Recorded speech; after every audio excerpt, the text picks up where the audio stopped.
Thank you, Marco, for inviting me and the APRA group, which I think is a great initiative, and I'm very happy that things are working for you. You know, you're having this symposium and things, are up and running. So that's super nice to hear. All these initiatives are super good, I think, in this point in time. So as Ivar was mentioning, I'm part of the Psychedelic Research Group at Imperial College London, where I'm doing my PhD on N-dimethyltryptamine, or DMT. For those of you who don't know, DMT is it's a psychedelic drug which is known for its very potent subjective effects.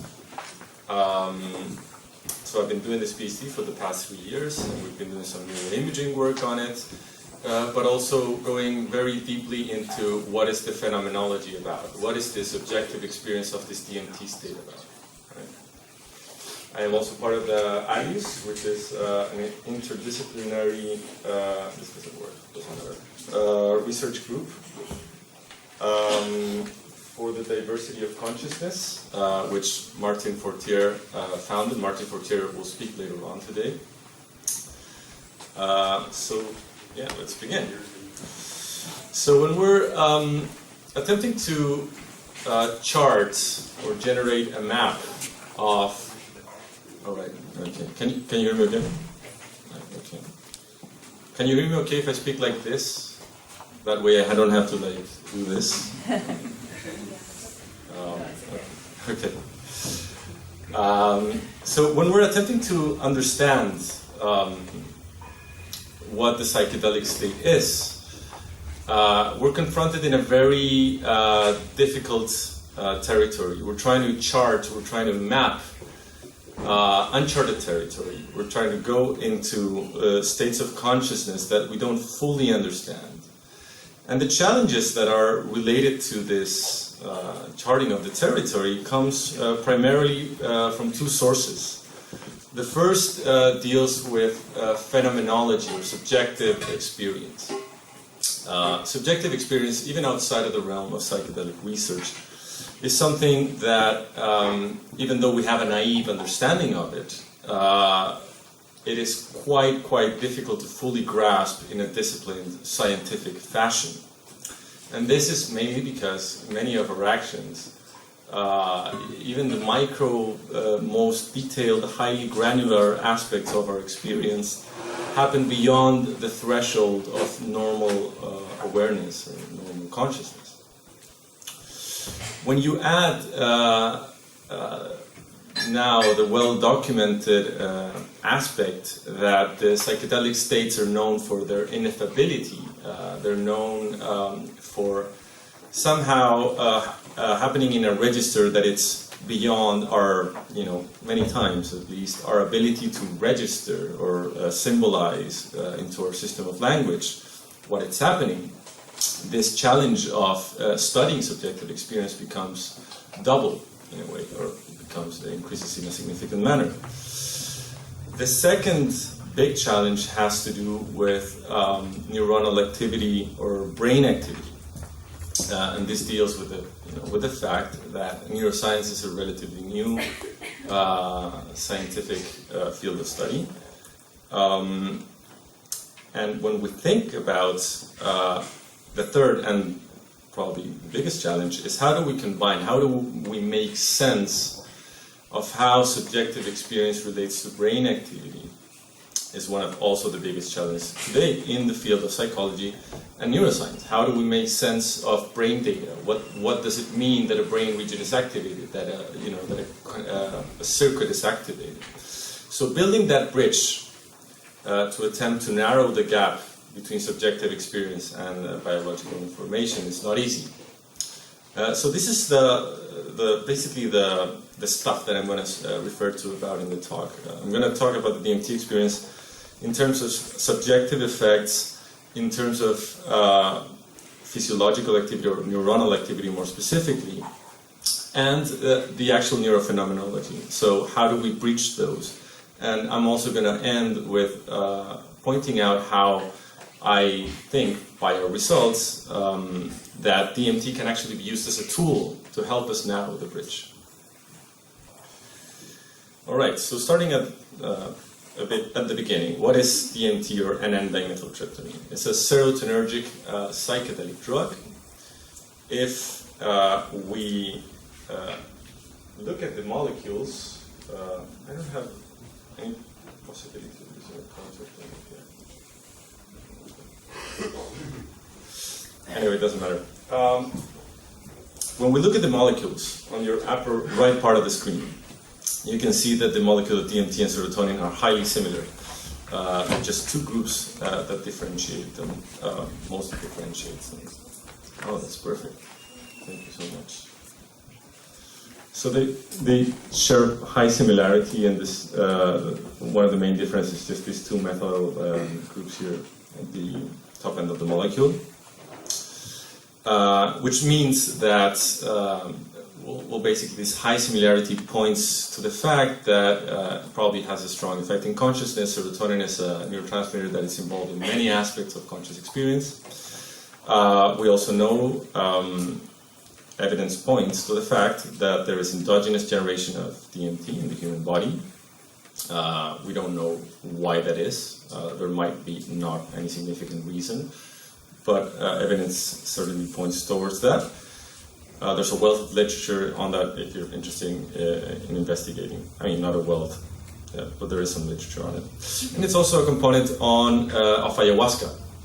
Ayahuasca is this Amazonian brew that contains both beta-carbolines and DMT in combination. DMT, when it's ingested orally, it doesn't work because it's mostly broken down by an enzyme in the gut. But in the Amazon, in a way, they found a way that through the combination of beta-carbolines, the action of this enzyme in the gut is inhibited. So the action of ayahuasca, when it's ingested orally, the effects of DMT arise.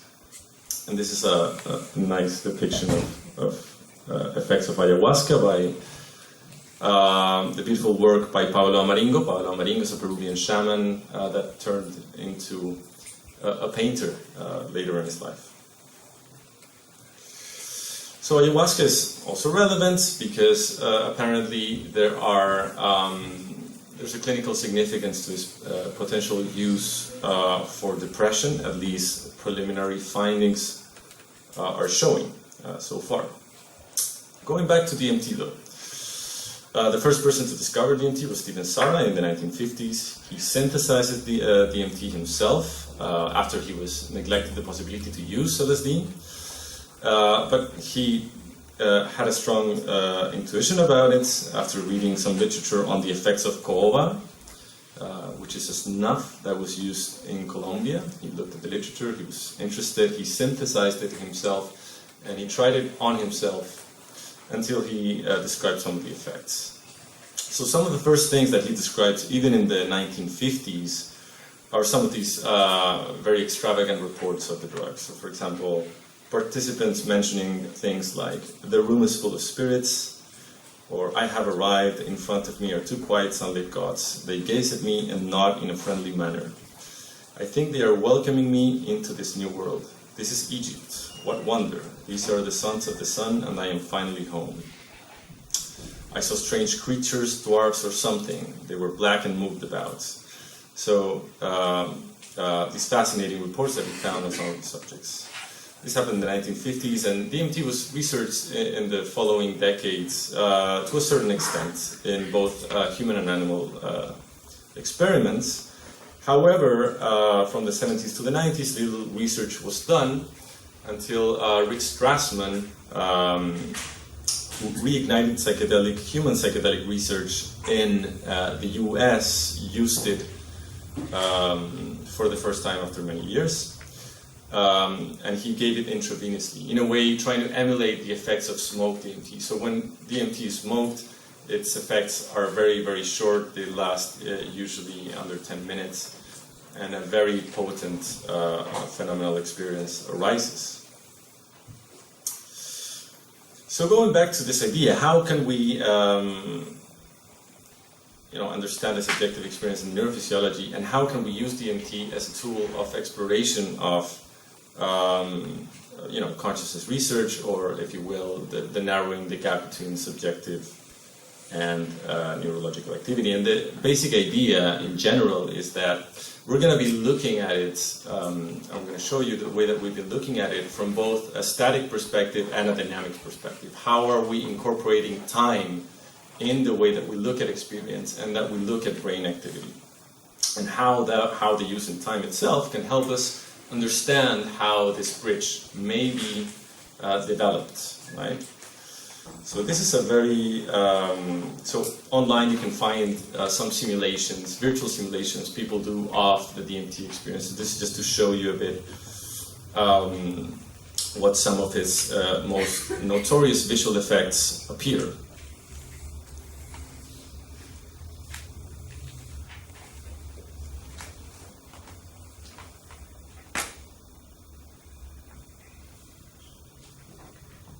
You can see there's a strong sense of geometry, and this kind of like fractal-like expansion of movement on the geometries appear to be a hallmark of the state. Although the effects, of course, can vary quite a lot, the visual effects remain some of the most striking aspects of the experience. And this has been documented by what has been called as visionary artists, artists that depict the experience. And here you have a nice sort of like parallel between an artist coming from a Western cultural origin, Alex Gray, and somebody, like I mentioned before, Paulo Amaringo, who comes from a non-Western, more indigenous sort of perspective, Paulo Amaringo, but the visionary aspect of it remains quite striking. If we look at general effects, the few studies that have been done in modern times with humans, we can basically refer to the effects as consisting of effects in the body, so somatic effects, how they generate strong visual imagery, and the contents of the imagery. And those effects, which are usually characterized by these encounters with entities or presences, people usually telling this experience that there's this strong sense of otherness in the experience. They're no longer that the contents are arising from their own sort of like psyche, but there's a strong confrontation with something else, something different. And also an enhanced sense of reality. There's this feeling that some participants have in these experiences, or you can find reports online, that people usually have a strong sense that the experience is more real than real, that they're somehow being confronted with something fundamental about consciousness or life, and so on. So we have these very interesting, peculiar subjective effects, and we know that they happen in a unique temporal fashion. They have dynamic shifts. So DMT, with its short duration of action, is characteristic by this fact that it induces dynamic shift in experience. So experience that changes quite constantly, and we're interested in using this to understand what's happening in the brain. All right, so what did we do? We already did a pilot study on DMT, to study the effects of DMT in humans. We've completed that study. I'm now going to show you some of the results, the things that we found. So, just to show you a bit the design, the simple fact of it. So we needed to establish what was a safe dose to give inside of a scanner before we went into the scanner. So we used electroencephalography, so it's a method to capture brain activity by the use of electrodes that capture electrical activity generated by the neurons. And we gave different doses of DMT to participants. But we went in a safe fashion, so we started with what we thought was a low dose, 7 milligrams intravenously, and placebo to a group of participants. We characterized the effects. We saw that they were safe, so we moved into a medium dose of 14 milligrams. We did the same thing.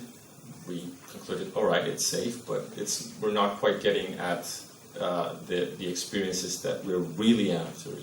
What are these characteristics that we're trying to look for? So we increased to something of a medium to a high dose, or a high dose. There is variability between people in these experiences. And placebo. And with that, we had a total of 13 participants. And as we said, we explored both the subjective aspect and the neurological aspect. Right? This is what the research environment looked like.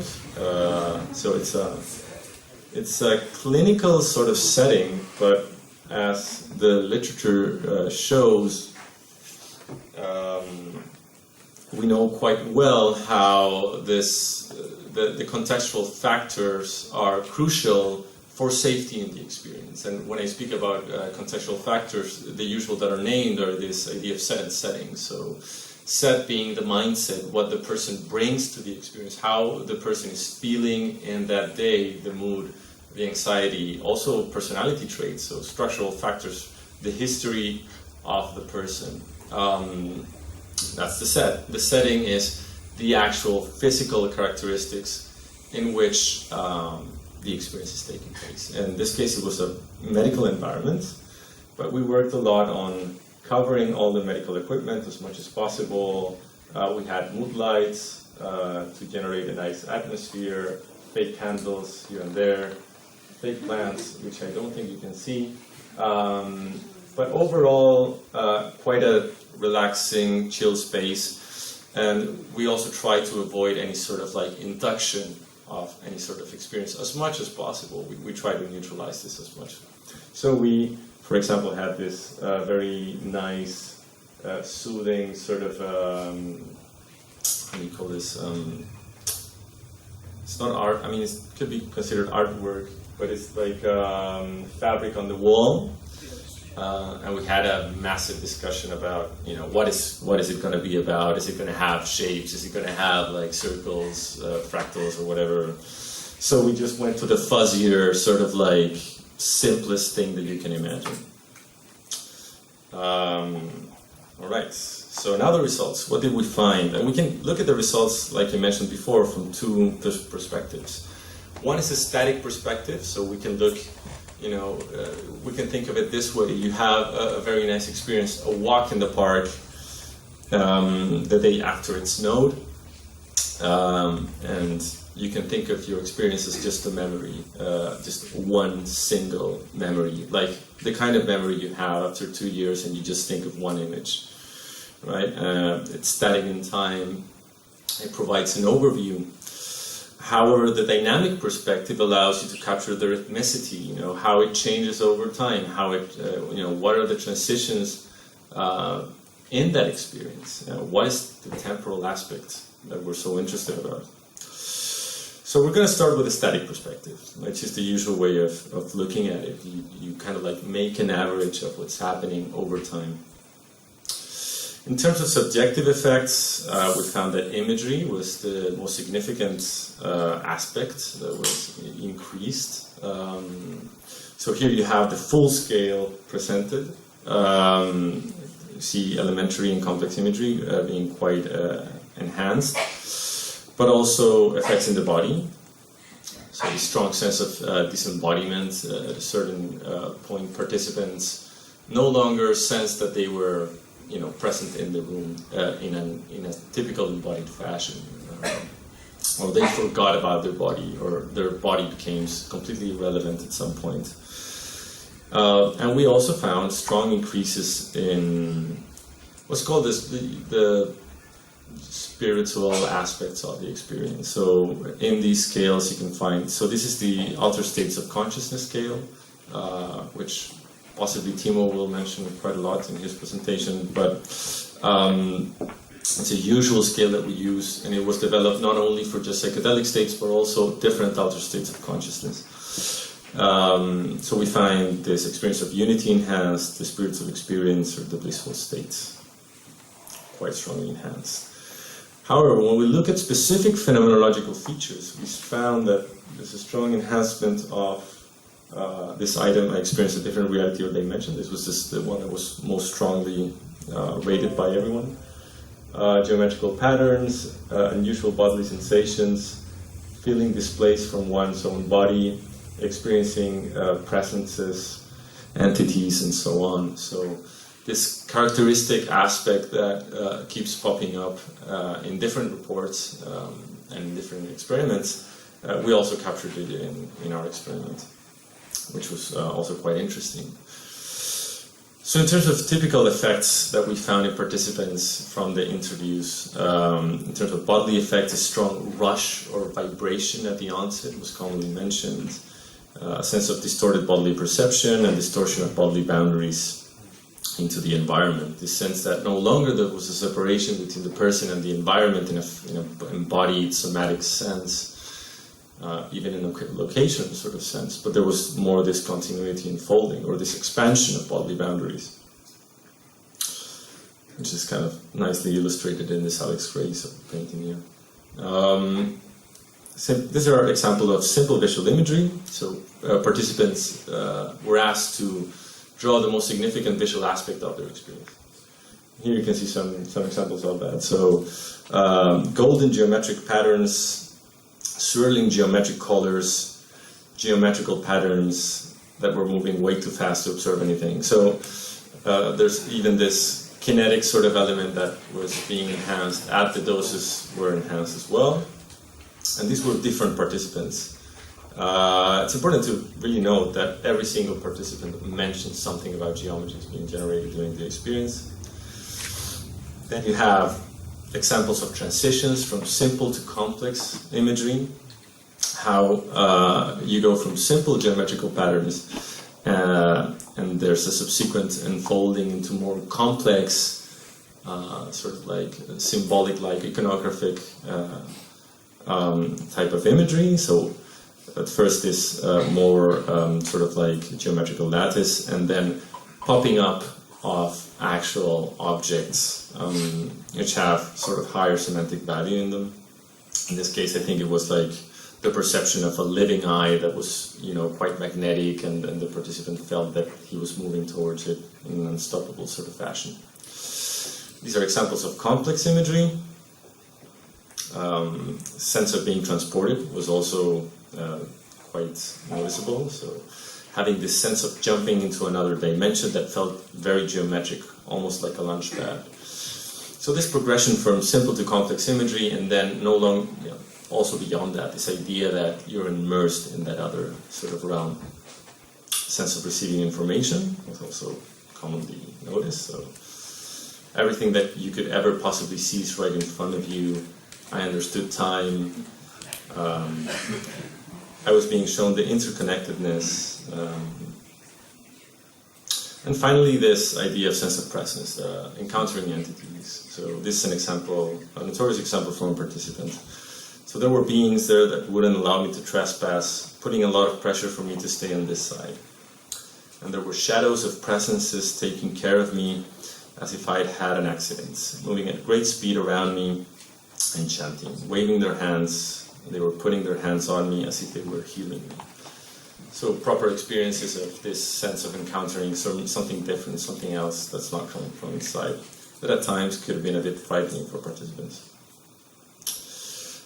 All right, so now going into neurological activity, brain rhythms and DMT. So in the study of consciousness, the use of the EEG, or the electroencephalogram, has been commonly used. As I mentioned before, the EEG allows us to capture how electrical activity related to brain activity is captured in the brain, how it's reflecting that, and we do that by placing electrodes in it that are on a cap on the head of the participant.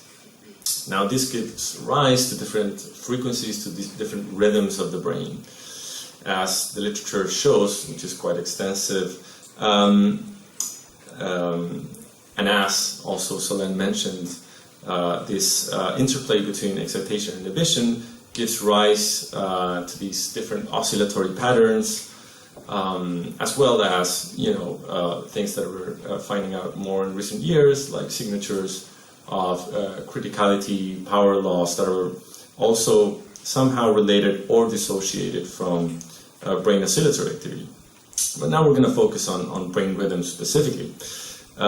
So we know that different states of consciousness have been associated to these different neural signatures, to these different brain rhythms. So typical examples of that are how if a participant or someone is with an EEG cap on, they close their eyes and they start to relax, you start to see the alpha pattern, the alpha wave, being significantly enhanced.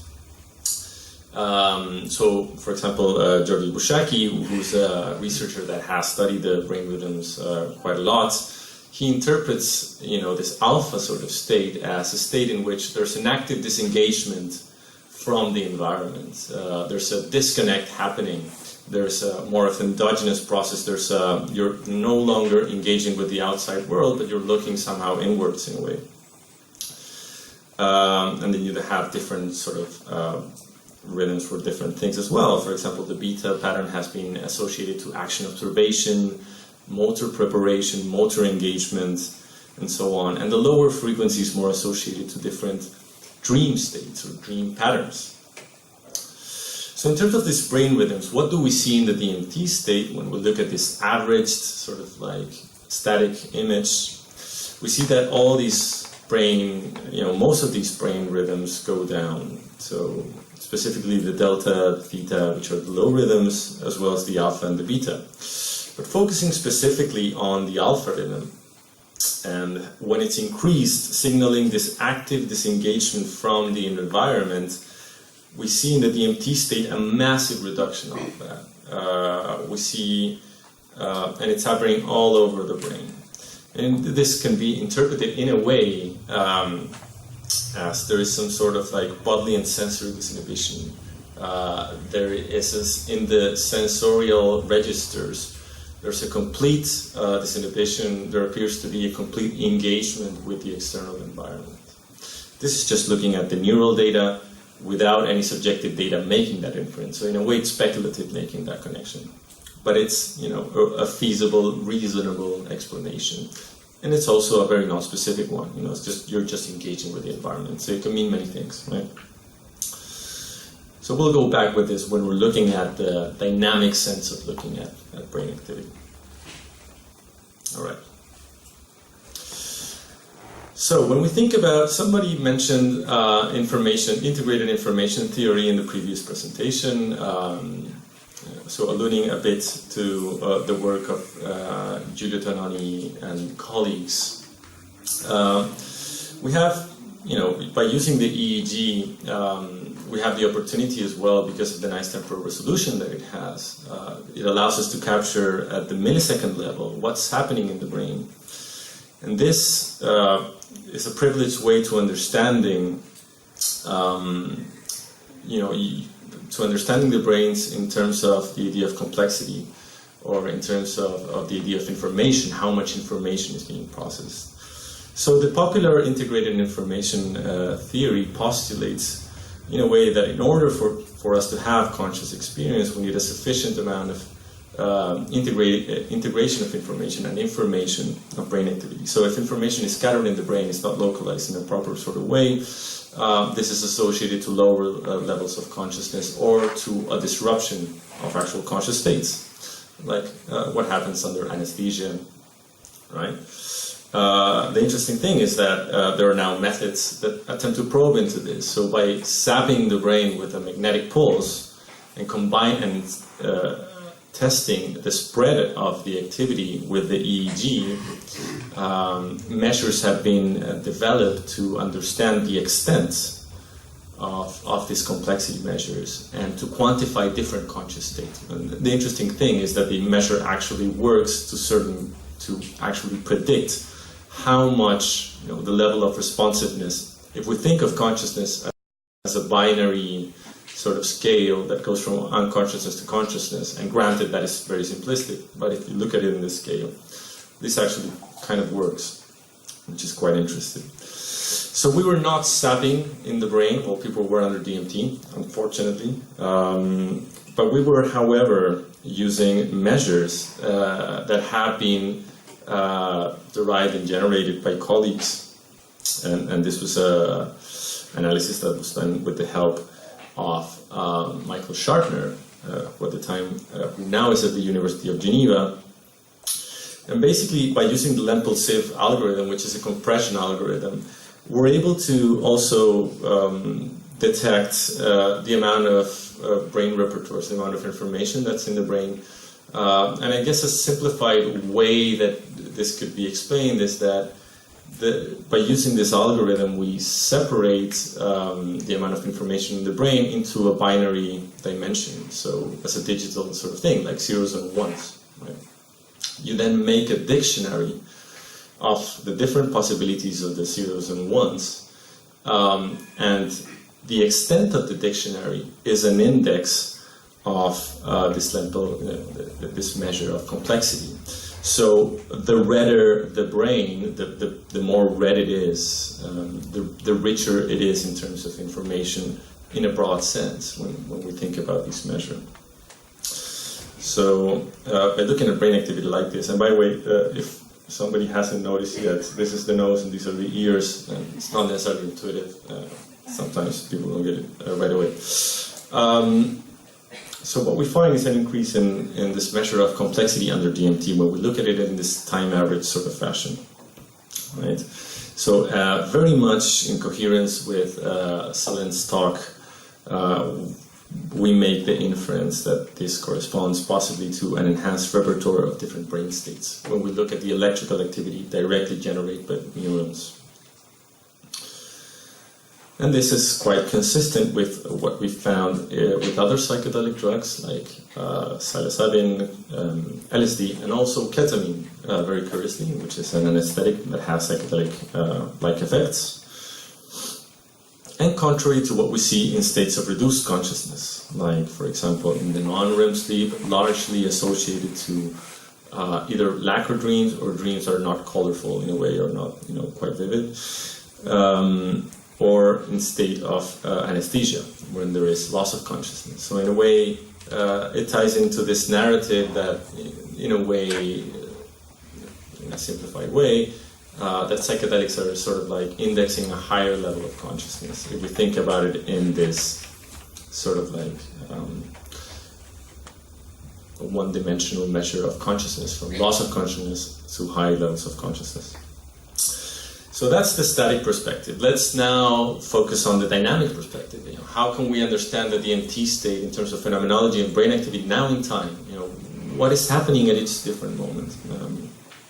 Or how is the progression developing? So when we do this, and when we have something like DMT in just 10 minutes, we're able to capture what's happening before, at the onset of the experience and how it unfolds over time. So also detecting these transitions of consciousness is what we're interested in. So what did we do for this? In terms of subjective effects, we asked for subjective intensity. So while participants were under the experience, we asked from a scale from 0 to 10, how intense are the effects of the experience, of the drug, right? So 0 is no drug effects at all, and 10 is the highest possible drug effects that you can imagine. And as you can see at the beginning of the experience, and this is average across all doses, right? So at the beginning of the experience, you see at the first minute, it goes fast, very, very quickly to a 7, and it reaches the peak between the second and the third minutes. And then there's a gradual sort of come back down to the normal state of waking consciousness. When we look at spectral activity, so when we look at brain rhythms, in relationship to this subjective measure, we see a very nice relationship in that. And we see a very nice relationship also localized to the back of the head. So the back of the head is very strongly associated to visual effects. And we see this very nice correlation happening here. Now, intensity is a generalized measure. It can mean many things, right? But it's a step forward and it's an online measure. So this is another way of showing these results. This is a spectrogram. So this is the frequency at around 10 hertz. So that yellow band here is referring mostly to the strong alpha effect. And in the black line, you have the subjective intensity. What we find is this very nice correspondence in the dropout in the alpha, and as subjective intensity arises, and this, and then this recovery of the alpha function also in the opposite way as intensity. So we find this very strong correlation, very nice correlation all over the brain. So the dynamics of alpha waves are mirroring the dynamics of the intensity of the experience, right? And when we look at cortical signal diversity, the Lempel-Siv measure, the complexity measure, we find a similar relationship but in the opposite direction. We find a positive correlation in time between subjective intensity and the richness of brain activity of sorts. And also we find it localized in the back of the head. You can see here, in the back of the head, possibly indexing visual activity. So very nice correlation in a way to relate real-time effects and brain activity. So here, line of cortical diversity for those who are interested in the graph. You can see there's a bit of a lag here, but it's closely following that. All right, so this is general intensity. What is this telling us about subjective effects? It's still a bit fuzzy in a way, right? So to attempt to capture, the actual relationship between brain activity and, deconstructing a bit this intensity measure, we used a method called microphenomenology. Microphenomenology is a method that was developed by the research group by Francisco Varela in the 1990s. And the basic idea is that when we look at subjective experience, in the tradition of phenomenology and in the tradition of cognitive neuroscience, we have usually approached it from two perspectives, a first-person approach and a third-person approach. So the first-person approach has to do with this idea of introspection, right? So I am by myself looking, say, for example, at a candle, and I'm inspecting my thoughts as closely as possible, and then I'm reporting on them. The problem with that perspective is that it has several biases. At the time that I'm recollecting about my experience, that I'm thinking about my experience, that recollection is always confounded by thoughts, ideas, theories that I have, other experiences, and so on. It's this sort of naive sort of way of approaching experience. When we think about the third-person approach, the one used by cognitive neuroscience, we usually think of this more top-down sort of approach. So I am the cognitive neuroscience, I develop a series of questions, I give them to the participant, and the participant then ticks some boxes. But then I'm missing a lot of things happening on the side, so things that are not related to those dimensions of experience that I'm thinking about as a researcher, but those that have arisen possibly in a more spontaneous sort of fashion. Right? So that's the limitation of the third-person approach. So the idea is the development of a second-person approach, a mediated way, a disciplined way in which we can tackle subjective experience, so that we can give it a more stronger sense of scientific validity.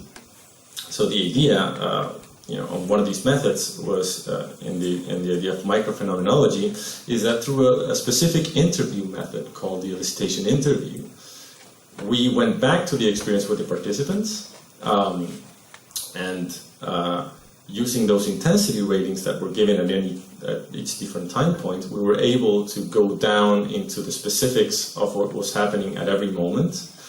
But not only that, the interview method, in a way, also attempts to tackle those naive biases that we have about experience, but really focusing on the sensory cues, what's happening at each moment in the lived experience. So in a way, it's, as I said before, it's a disciplined way to approach experience. And this was, the interviews were performed by Raphael Millier, who's a friend and collaborator from the University of Oxford. And he performed the interview with participants on the day after, which was not optimal, of course, but nonetheless, it was very useful in terms of what he found. So this is an example of a participant that goes through the interview method, right? So you can see here details that at the beginning of the experience, the participant experiences nausea and green lights. By the way, what you see in the background is the graph of the intensity ratings, right?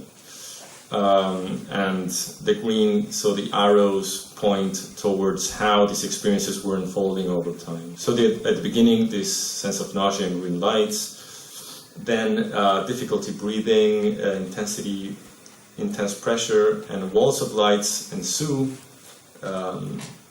Thoughts and confusion arise later on between the first and the third minutes. Then more relaxed breathing between the third and the fourth. Then looking at pink lights, then the apparition of feeling shadows, and then these entities or shadows start having a ritual and chanting and dancing around the participant, and so on. So the idea is really capturing the unfolding of the experience in a much more detailed fashion, in a disciplined fashion, in this second person approach, right? So then what we did, we took these interviews, and Raphael was conducted this independently of my work, looking at the other data. And we thought, we need to really transpose this into numbers, so let's try doing that.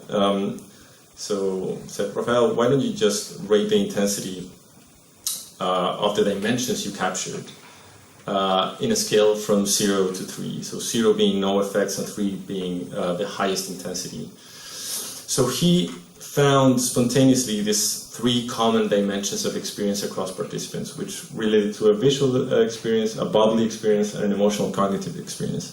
And then he rated each of these corresponding to each different minute. Now, this is a first approach. It has its limitations, of course. But this is what he found in a general sense. So the visual domain is this red curve here, and you can find how it follows this sort of like more typical Gaussian distribution, but stronger at the beginning of the experience and then fading away. The bodily effects ensuing very strongly at the first minute, and then fading out to then build up again. So this is actually the moment in which people have this sense that they're loosening their sense of bodily awareness, right? And once these sensory aspects, the immersive aspects of sensory registers start coming down, this sense of emotional activity or metacognitive thoughts start arising. So making sense out of the experience, having some sort of emotional reaction to it. So we use this, and we took our brain data over time, and we found that visual activity was mostly related to these decreases in alpha and decreases in beta. Bodily activity was mostly associated to decreases in beta activity, while emotional activity we didn't find any correspondence. Right? This ties quite nicely to what we know about decreases in alpha and other psychedelic drugs related to simple hallucinations, and the effects of ayahuasca also localized in occipital areas of the brain. Everything we know about it. So it's a very nice correspondence between the alpha pattern and visual activity. When we look at beta, corresponding to strong visual effects, and we look at the literature, we find also a nice correspondence with bodily related cognitive functions like action observation or motor performance. There's even some comparison in a way to the literature that we know of, possible mirror-like functions in neurons, mirror neuron functions, right? So the idea that when you're observing an action, you get a similar brain response to when you're actually performing that action. So a very nice correspondence between beta and action observation, motor performance in a way relating to these increases in bodily effects. And when we look at the complexity measures, this information measures, we find a strong correspondence with visual activity, with bodily activity, and with emotional activity. So in a way, a bit less specific, but we find that there's an indexing of emotional activity only with this measure of brain activity. And this relates quite nicely as, I think Salem mentioned on the previous talk, how you find in mood disorders there's a reduction in the possibility of brain states or the repertoire of brain states, and maybe emotional reactivity as this possibility of enhancing your repertoire of different emotional states relating to what we see in the 20 minutes of the DMT experience. So those are the results so far. Our current research is doing a simultaneous fMRI EEG study. So no longer just looking at the brain in terms of this temporal sort of like super nice brain frequency domain, but also looking at brain areas, neuronal circuits, and this wide array of possibilities that fMRI analysis allow. So, in a way, to summarize a bit, the idea that we're trying to do here with the DMT experiment, very much anchored in the tradition of neurophenomenology, or the research program of neurophenomenology, is that when we look at both of these fields of scientific inquiry, the aspect about phenomenology or experience and brain activity, what we need is, what the program suggests as the optimal way to go forward is that we need to act in terms of mutual constraints. So no longer seeing brain activity in isolation from experience, and no longer seeing experience in isolation from brain activity, but really finding a way in which brain activity can constrain how I focus on experience, and looking at experience in a way in which I can constrain my view of brain activity.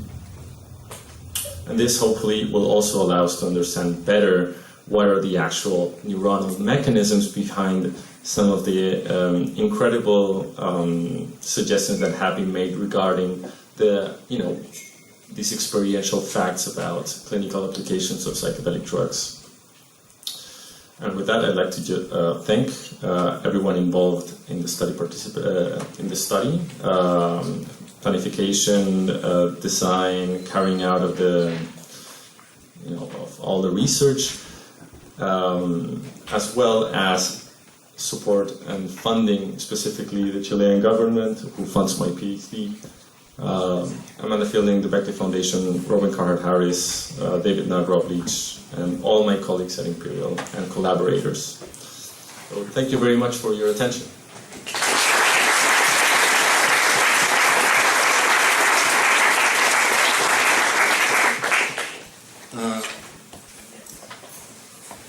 Yeah, we have time. We're going to start from the online ones. The first one is, how does the phenomenology of intravenously administered DMT stand in relation to orally administered ayahuasca? So the main difference is the fact that ayahuasca usually lasts 4 to 8 hours, broadly speaking.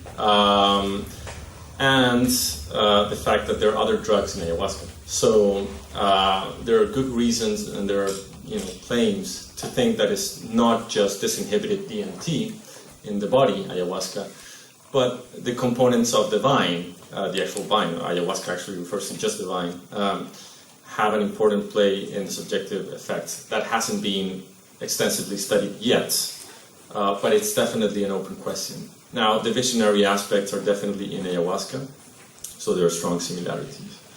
But there are claims about possibly, how clinical, effects are mainly, are more possible with ayahuasca, possibly because of the length of the duration, but also possibly because it has these other compounds that can work in an antidepressive sort of fashion.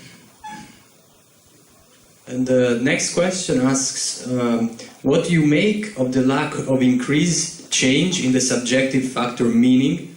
How does that relate to the fact that you find the most extreme changes in brain activity in occipital regions? Well, I think there are two questions in there. The first is that the ASC that looks at meaning, I'm going to try to quickly find that slide here. The ASC questionnaire, so the scale of meaning here, we do find it significantly enhanced, but it's not as enhanced as the other ones, which can mean many different things. The first one is that the subscales are not necessarily comparable between each other. I mean, what does that say in a way? Like meaning, the questions of meaning related to complex imagery, how are you really going to normalize the intensity across them? Also, scale meaning relates to altered meaning of precepts. So when you're looking at with your eyes open to external sort of like stuff, like that glass, and maybe that glass in the in the LSD or the psilocybin state, somehow encompassing the wealth of life in the water that it contains, that is an altered meaning of precept that I can possibly have under the psilocybin or the LSD state. Under DMT, people have their eyes closed. So it's a strong limitation for that subscale. And not necessarily related to that, occipital areas of the scalp, we haven't done any source sort of localization to look at brain areas. But we have very good reasons to think that they mostly relate to visual effects and sensory effects. While the generation of meaning, which it's very contrived, sort of like cognitive sort of construct to relate to brain activity, is possibly more related to higher order areas, which happen, in more anterior parts of the brain.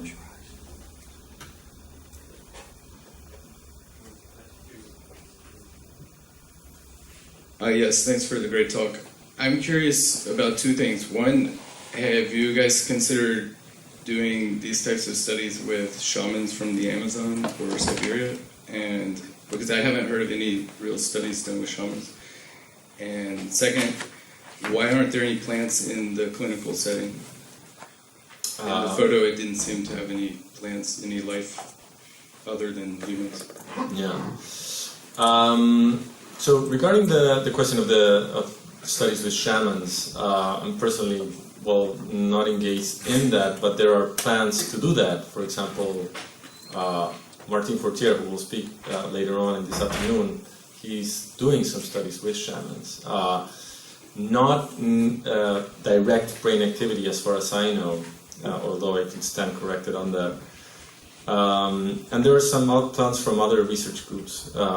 There was recently a news feed on the Psychedelic Czech group in combination with Brazilian researchers maybe doing actual neurological EEG studies with shamans. In terms of clinical applications, that is a possibility in the future, but it depends on how DMT is administered.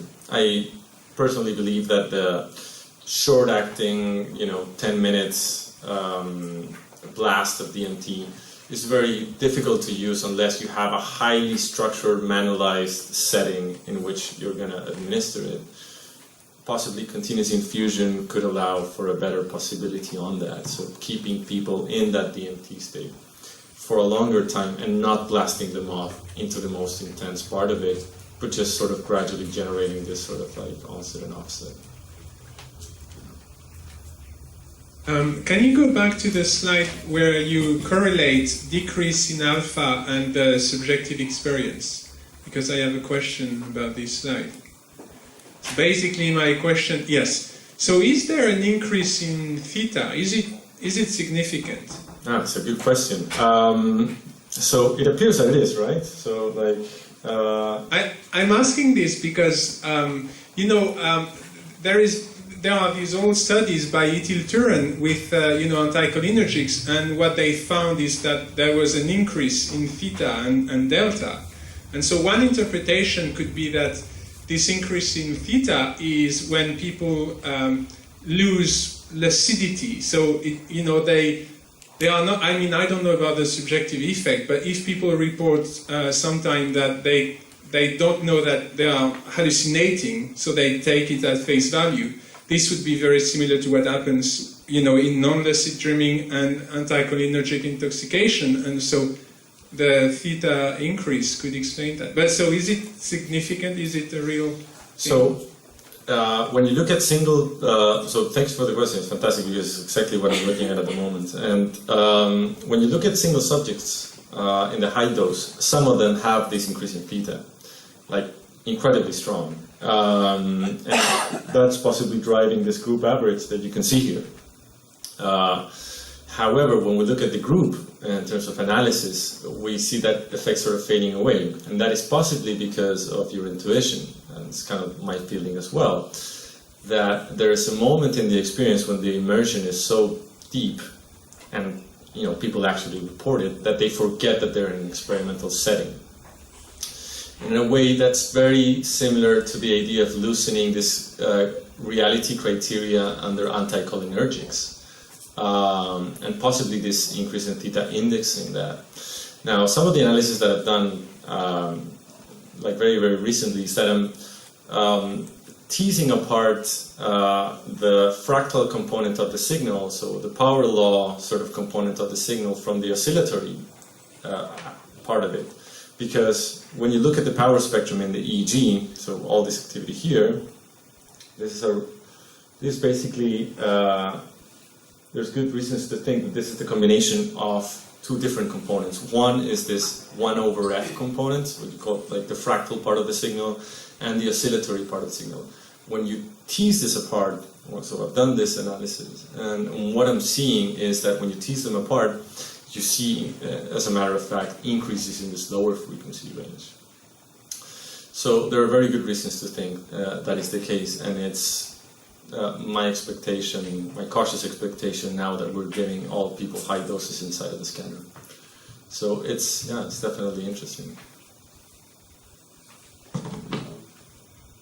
I have a question. Yeah. So certain schools of philosophy lay greater emphasis on the interactive and relational aspects of phenomenology. So I'm wondering how you're conducting the experiment, or how you are guiding your participants to have this experience might influence your results. So are you telling them to have their eyes closed? Are you sort of encouraging them to have a more internal experience? And I'm wondering if you might have different outcomes if you told them to interact more with their environment.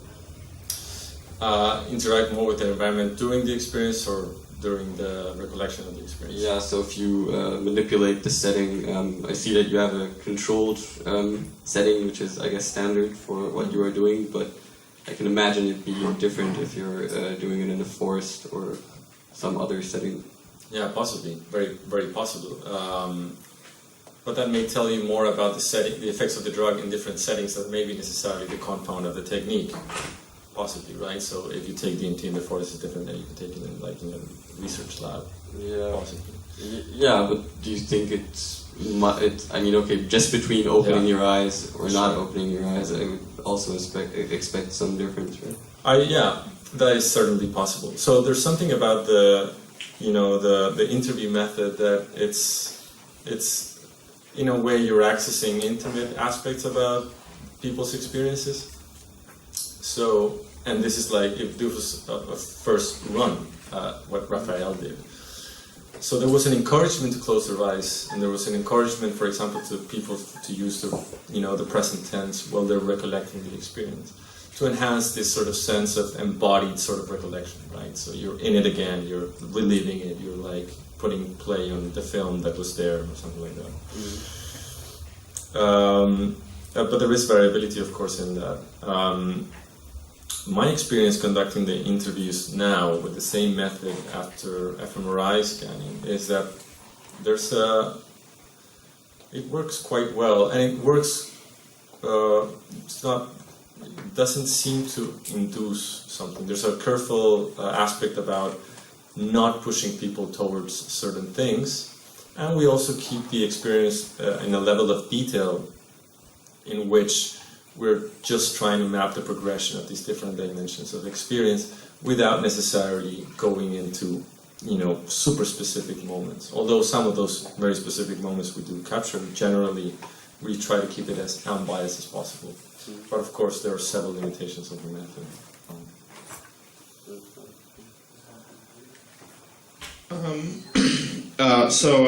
With your findings about the lowering of the beta, it seemed like it was the biggest effects on beta were like in the top center of the head, which I think, I work on animals, so I'm not 100% sure about this, but I think that's, it's in like somatosensory, motor, and premotor regions.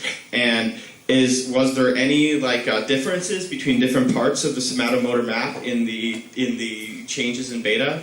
And did you look at the dynamics of beta at all and how they correlated with different aspects of the experience, because beta is in the motor cortex, at least, it's known to be, as you said, known to be associated with motor preparation. Then there's a transient decrease in beta, with the initiation of voluntary movement. How do your findings with beta relate to that?